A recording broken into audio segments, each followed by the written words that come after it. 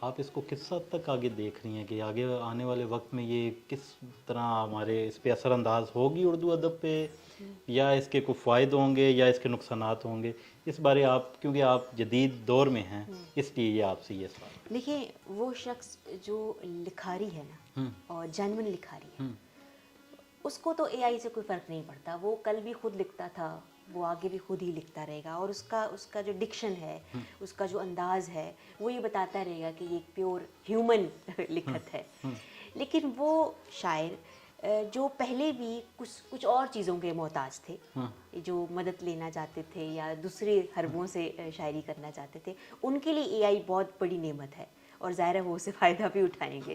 ٹھیک ہے، تو میں کہنا یہ چاہتی ہوں کہ جو اعلیٰ درجے کا شاعر ہے، جو خود کو شاعر منوا چکا ہے اپنے آپ میں، اس کو اس بات سے فرق نہیں پڑتا. نہ اس کی جو ساکھ ہے وہ خراب ہو سکتی ہے، نہ اس کی تخلیقی جو عمل ہے وہ متاثر ہو سکتا ہے. وہ اپنے کام پہ لگا رہے گا. لیکن یہ ضرور ہے کہ جو نئے لکھنے والے ہیں یا جو اپنا نام مقام بنا رہے ہیں، ان کو اے آئی سے کافی مدد ملے گی اور وہ اس کا استعمال بھی کریں گے. لیکن مجھے لگتا ہے کہ اگر آپ نے کبھی اس کو استعمال کیا ہو اے آئی کو، اب تو اکثر لوگ تجرباتی طور پر بھی اس کو دیکھنا چاہتے ہیں کہ اچھا ہے کیا، تو آپ یہ دیکھیں گے کہ وہ آپ کو ایک چیز لکھ کر تو دے دیتا ہے. یعنی آپ اس کو ڈکشن دیں گے تو ویسی وہ نظم یا غزل کچھ بھی آپ کہیں گے تو وہ لکھ کے دے دے گا.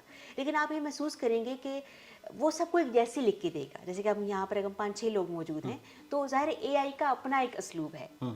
تو کچھ عرصے بعد آپ کو فیل ہو جائے گا کہ اچھا یہ جو ہے یہ تو مشینی سی غزل ہے، جو سب کے پاس 4 شاعر ہیں، ان چاروں کے پاس ایک جیسی ہے. تو اس کے اندر جو ہیومن ٹچ ہے، جو ہیومن امیجنیشن ہے، اس کا جو احساس ہے، اس کی کمی موجود رہے گی. اور اگر آپ ذرے سے ذہین کاری ہیں تو یہ ویسے بھی ایسا سے پریکٹس ہوتی جائے گی تو لوگ پہچان بھی سکیں گے. تو آپ کو پتہ چل جائے گا کہ اچھا یہ جو ہے یہ ایک مشینی خیال ہے، جیسے کہ ایک مشینی ترجمہ ہوتا ہے اور ایک سلیم الرحمن کا یا شاہد حمید کا ترجمہ ہے. تو آپ اس میں فرق کر سکتے ہیں نا. تو اسی طرح سے جو اے آئی کا شاعر ہے اور جو اصیل شاعر ہے، اس کے درمیان بھی فرق جو ہے وہ کرنا ایسا مشکل نہیں ہو. بہت شکریہ، کیا خوبصورت بات آپ نے کی. مجھے ایک بات یاد آ گئی. ایک دفعہ ہم لوگ بیٹھے تو ہم نے اسی طرح یہ ایک سوال ہوا تو انہوں نے جواب دیا. انہوں نے کہا یار یہ اے آئی سے جو ہے وہ بہت سارے لوگ فائدہ بھی اٹھا رہے ہیں، بہت سارے نقصان بھی اٹھا رہے ہیں.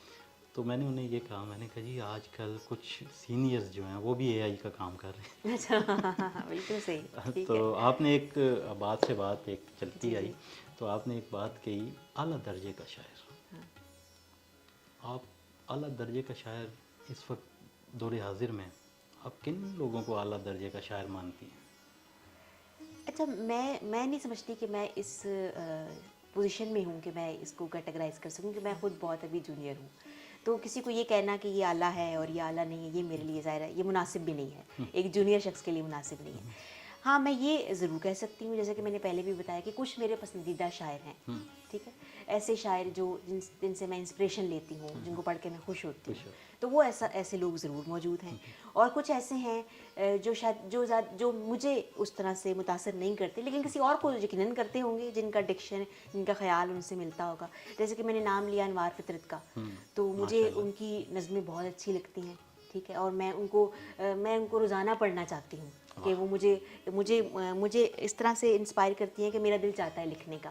ٹھیک ہے، اس طرح اگر ہم پیچھے چلے جائیں تو مجید امجد ہیں یا راشد ہیں یا فیض ہیں یا ایون اقبال کی کچھ شاعری ایسی ہے جو آپ کے رونگٹے کھڑے کر دیتی ہے. آپ کہتے ہیں کہ یار یہ کیسی بات کر دی.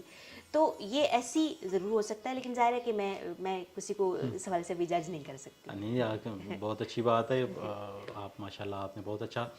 اچھا، یہ دور حاضر میں ابھی اس وقت جو نظم نگار ہیں جو آپ کے سامنے ہیں، جن کو آپ پڑھتی ہیں، سنتی بھی ہیں، ان میں ڈاکٹر روش ندیم صاحب ہیں، سعید احمد صاحب ہیں، ماشاء اللہ بہت اچھا لکھتے ہیں، طویل نظم بھی ہے ان کی.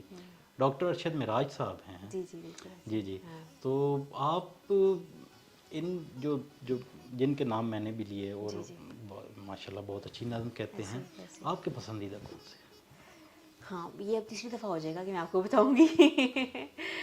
اس میں اگر میں معاصر کی بات کروں تو زاہد امروز مجھے بہت پسند ہے. ان کی کتابیں میں پڑھتی ہوں اور ان کی جو امیجری ہے، ان کا جو ڈکشن ہے وہ مجھے متاثر کرتی ہے. اس کے علاوہ اگر ہم خواتین میں دیکھیں تو فاخرہ بہت اچھی نظم لکھتی ہیں، فاخرہ نورین۔ ہاں میں دیکھتی ہوں کہ وہ اپنا اسلوب بنانے کی کوشش کرتی ہیں، ہر نظم میں ایک نیا اسلوب بنانے کی کوشش کرتی ہیں۔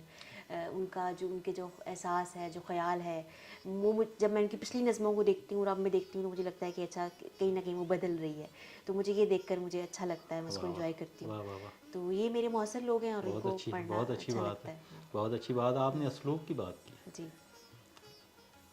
اسلوب کیا ہوتا ہے؟ بالکل ہوتا ہے۔ دیکھیں میں اور آپ اس وقت ابھی گفتگو کر رہے ہیں نا، تو ہم دونوں کی گفتگو کا انداز بھی مختلف ہے، تو وہ اسلوب بھی مختلف ہے، ہمارے بیٹھنے کا اسلوب بھی مختلف ہے، تو یہ کیسے ہو سکتا ہے کہ ایک شاعر کا اسلوب جو ہے وہ نہ ہو؟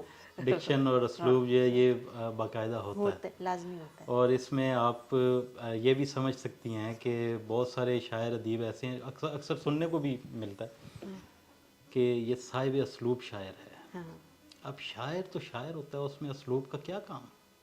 آپ کیا کہتی ہیں؟ یہ اسلوب جو ہے یہ بہت ضروری چیز ہے اور ضروری عنصر ہے اس حوالے سے؟ میں سمجھتی ہوں کہ یہ ضروری ہے۔ اچھا، اس کی وجہ یہ ہے کہ اب ہمارے یہاں بے شمار شاعر ہیں نا، بہت شاعر ہیں، آپ فیس بک چلے جائیں، جو بھی آپ کو ریکویسٹ آتی ہے وہ بعد میں شاعر ہی نکلتا ہے۔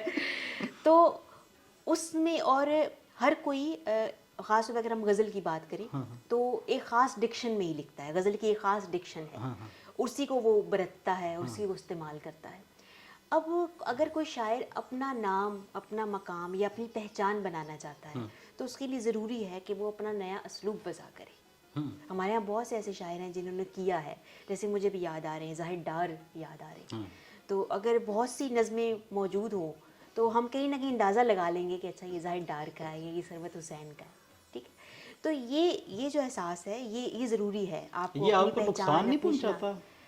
نہیں، مجھے نہیں لگتا، مجھے لگتا ہے کہ یہ خود کو بنانے میں، اپنی پہچان مقرر کرنے میں یہ بڑی بات ہے۔ جیسے کہ ہم نے جتنے بھی آپ بڑے شاعروں، کیا مجید امجد کا اسلوب نہیں ہے؟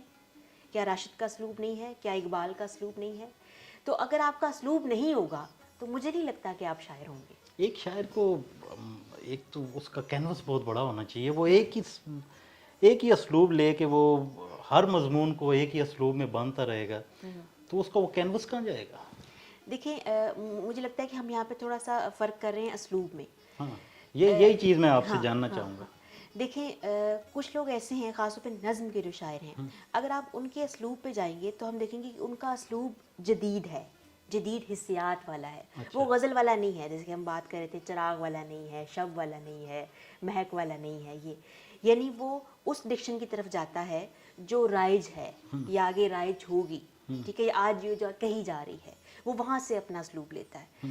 تو اس اسلوب کا مطلب یہ ہے کہ وہ اس کو رپیٹ نہیں کر رہا، اچھا، بلکہ اسی سے متاثر ہو کے لے رہا ہے۔ جیسے کہ انوار فطرت ہیں، وہ ایک خاص کلاسیکل یا موسیقی والی اسلوبیات میں بات کرتے ہیں، ٹھیک ہے، اور وہ ہر جگہ اس کو کہیں نہ کہیں اس کا تڑکا ضرور لگاتے ہیں۔ ضروری نہیں ہے کہ وہ سارا کچھ اسی میں ہو، لیکن کہیں نہ کہیں وہ ایک لفظ جو ہے یا ایک انداز جو ہے وہ اس سے ملتا ہے تو پتہ چل جاتا ہے کہ اچھا یہ انوار صاحب بات کر رہے ہیں۔ تو اسلوب سے مراد یہ ہے، اسلوب سے مراد ریپیٹیشن نہیں ہے، بلکہ اپنے یہ خاص، چیز، ہاں، اپنے خاص حصے کو چننا اور اسی سے پھر متاثر ہونا، اسی کو استعمال کرنا ہے۔ کیا تو کہنا، یہ بہت اچھی بات بات، بہت اچھی بات۔ ہمارے پروگرام کا وقت جو ہے وہ بہت کم رہ گیا ہے، اور میں آپ سے ایک آخری سوال اور پھر میں آپ سے کچھ سنیں گے بھی انشاءاللہ۔ آپ یہ بتائیے گا، آپ کی ہم عصر جو شاعرات ہیں یہ اس قدر قید کیوں ہے شاعرات کے ہونے کا اور ان کے سامنے آنے کا؟ یہ کیا وجہ ہے؟ آپ تو ماشاءاللہ اس کو اچھے طریقے سے دیکھ پاتی ہوں گی، کیونکہ اس وقت آپ کی نظر ہوگی اور نظم جو کہتی ہیں ان پہ بھی، غزل والی شاعرات پہ، تو یہ کیا وجہ ہے کہ ہم ڈھونڈنے نکلیں تو ہمیں ملتا ہی کچھ نہیں؟ اچھا، مجھے نہیں لگتا کہ کم ہے، اچھا، آپ کم لوگوں کو جانتے ہیں، اس کا مطلب یہ ہے۔ نہیں، مجھے لگتا ہے کہ نئی نسل میں بھی بہت سی بچیاں جو ہیں وہ لکھ رہی ہیں، غزل زیادہ لکھتی ہیں، ظاہر ہے کہ شاید نوجوان کو غزل زیادہ متاثر کرتے ہیں، تو لکھنے والے تو بہت لوگ ہیں۔ میں نظم کی بات، ہاں، نظم مجھے لگتا ہے نظم میں گلیمر کم ہے، اچھا، ہاں، اس میں فکر زیادہ ہے۔ دیکھیں آپ دیکھیں گے کہ عموماً مشاعرے جو ہیں وہ غزل کے مشاعرے ہوتے ہیں، اور جو شعر ہے اس میں داد بھی زیادہ ملتی ہے، ایک وہ مصرع پڑتا ہے تو وہاں سے شور بلند ہو جاتا ہے، تالیاں اور وہ شور ہنگامہ. لیکن نظم کیونکہ ایک تسلسل میں ہوتی ہے تو مشاعرے میں ایک تسلسل کے ساتھ ایک چیز پر توجہ کرنا بہت مشکل ہوتا ہے. ٹھیک ہے، ایک عنوان کے ساتھ ایک تسلسل رکھنا. تو اس لیے اب وہ ظاہر ہے اگر شاعر نظم کا شاعر ہے اور وہ مشاعرے میں سنا رہا ہے تو اس کو تو اٹینشن نہیں ملے گی. بالکل، آپ نے بہت خوبصورت بات کی آپ نے. اس کا مطلب یہ ہوا کہ جو نوجوان نسل ہے، جو نوجوان لکھاری ہیں، لکھنے والے، شعر کہنے والے، نظم کہنے والے، ان کا رجحان جو ہے وہ چمکانے کے عمل میں زیادہ ہے ایسے اور جو فکر ہے ان کے ہاں کم ہے، یہ آپ کہنا چاہ رہی ہیں. بالکل ایسے. بہت شکریہ آپ کی آمد کا، آپ تشریف لائیں. اچھا ڈاکٹر صاحبہ، میری بھی خواہش ہے اور ناظرین بھی سننا چاہیں گے، کچھ نظم بتاؤ. ضرور. یہ میری نظم ہے اور یہ بہت سے لوگ بہت دفعہ سن چکے ہیں، لیکن کیونکہ میں آپ کے پروگرام میں پہلی دفعہ آئی ہوں تو میں چاہوں گی کہ میں یہی جی سناؤں. ضرور. بدھا تمہارے جانے کے بعد، اس کا عنوان ہے. بدھا تمہارے جانے کے بعد، ہاں اس رات میری بھی نیند بے خواب تھی، ہاں اس رات میری بھی نیند بے خواب تھی، جب تم نے مجھے سرہانے پر اکیلا چھوڑا. اور آہستگی سے دروازے کا پٹ اد کھلا چھوڑ کر نکل گئے تھے. تمہارے جانے کے بعد بستر پر سوئیاں اگنے لگیں اور ڈراؤنے خواب مجھے ستانے لگے. تمہارے جانے کے بعد بستر پر سوئیاں اگنے لگیں اور ڈراؤنے خواب مجھے ستانے لگے. میں اد کھلے دروازے کے اس پار تمہارے قدموں کی آواز سنتی رہی. میں نے سنا ہے کہ تمہیں نروان مل چکا ہے. میں نے سنا ہے کہ تمہیں نروان مل چکا ہے، تم اب کہیں کے خدا ہو. یہ بھی سنا ہے کہ لوگ تمہارے پاس آتے ہیں سکون کی تلاش میں، ایک لامحدود داخلی سکون. سدھارتھ تم انہیں کون سا سکون دیتے ہو، وہی جو تم نے مجھ سے چھینا. میرے سدھارتھ، میرے بدھا، او میرے خدا. واہ واہ واہ واہ، کیا کہنے. ایک اور نظم میں سنانا چاہوں گی. جی جی ضرور. اس نظم کا عنوان ہے بے جنم تعبیروں کا اسقاط. واہ. عورتیں طلوع ہوتی ہیں جکڑے جسموں کے ساتھ، عورتیں طلوع ہوتی ہیں جکڑے جسموں کے ساتھ گیلے بستروں سے. واہ واہ واہ واہ. عورتیں طلوع ہوتی ہیں جکڑے جسموں کے ساتھ گیلے بستروں سے، جب ان کے پیروں میں گڑی نوکدار کیلوں کی کھٹ کھٹ اندھیرے کو بے آرام کر دیتی ہے تو سورج کی روشنی چور کی طرح آتی ہے. واہ واہ واہ. تو سورج کی روشنی چور کی طرح آتی ہے مگر ان تک نہیں پہنچتی کہ ان کی آنکھوں پر مکڑی کے جالے تنے ہیں. واہ واہ.